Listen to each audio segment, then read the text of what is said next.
At first, I looked at it and I said, okay, this sounds like some sort of cheesy MLM. I'm not interested. But then I started looking at what it's all about, and it blew my mind away. And I said to myself, okay, I said, Jeff, I'm in. What do I got to do to sign up? That was it. I did my due diligence on the company. I looked into Harold. I mean, I made a few phone calls. I have some contacts in some very high places that I could do some serious inquiry into things, so to speak. And all I got back was positive results. And I said to myself, okay, I need to be a part of this. What attracted me to Karatbars is this, folks. I worked with, I have my background in commodity trading, worked in banking. And my thing is I've worked with firms where we do large custodial accounts for institutional investors and the like. And what that simply means is this.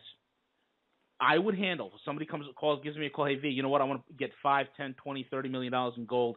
I need to offshore my wealth. What do I do? So I would work with companies that would literally take millions of dollars of institutional investors' gold or credit, some major heavy hitters, and we would go ahead and we'd vault it. Okay, in what's called a good delivery system, and it would be vaulted offshore, out of the grimy hands of the U.S. government, and that's very important right there. And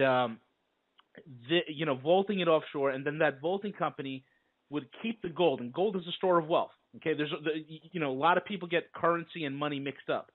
Currency is that worthless paper trash you have in your wallet that you're using for exchange of goods and services currently right now. That's currency. It's legal tender, meaning it's somebody else's debt obligation. Money has always been gold and silver. And when you get to the upper echelon of the game, you get to the upper levels of the game, nobody's trading paper. It is a hard asset game. That's what it's all about. It is gold, it is silver, it is rare earths and strategic metals, it is land, it is hard, tangible assets. The elites do not play in paper. They let the masses play in the paper. Okay, so this custodial gold thing. Okay, so we'd have these accounts set up offshore, outside of any sort of governmental confiscation or things of that sort. It's outside the banking system, which is important, which means it's removed from any sort of third-party counter risk. Meaning, if you're buying your gold from a bank, quote unquote, that sells you the gold, if that bank goes bust, then your gold goes bust. Okay, you're not going to get it no more. You have to deal with somebody who has a close relationship with a refiner. And we dealt in something called the good delivery system or the good delivery network. And this is very important.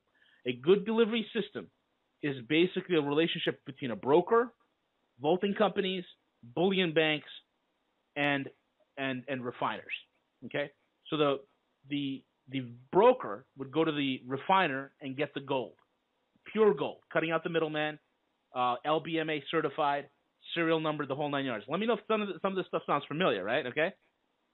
Then he would vault it, and whenever he needs delivery of it, they can either deliver it or provide him cash. So in other words, he sets up his own little banking aspect, his own little offshore entity, so to speak. Okay. So when I saw Karatbars, and when I looked at it, I said to myself, my God, they're doing the same thing.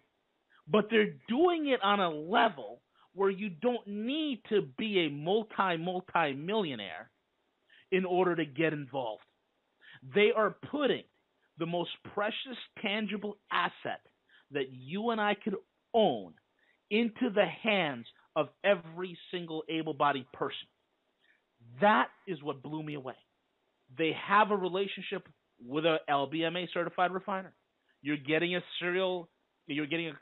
gram of gold that has a serial number on it. You have vaulting capabilities. Karatbars are vaulted for you. They could liquidate it for you. They could deliver it, ship it directly to your front door. And it's outside of the banking system, meaning it's outside of any sort of third-party counter risk.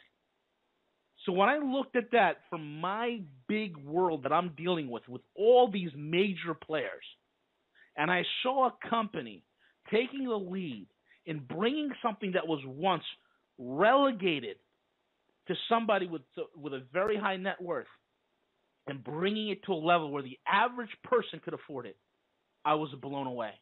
And I said to myself, this is something I need to be involved with. Because the way the world is going, if you are standing there holding paper, and I don't care what it is. I don't care if it's a stock. I don't care if it's a bond. I don't care if it's a mutual fund.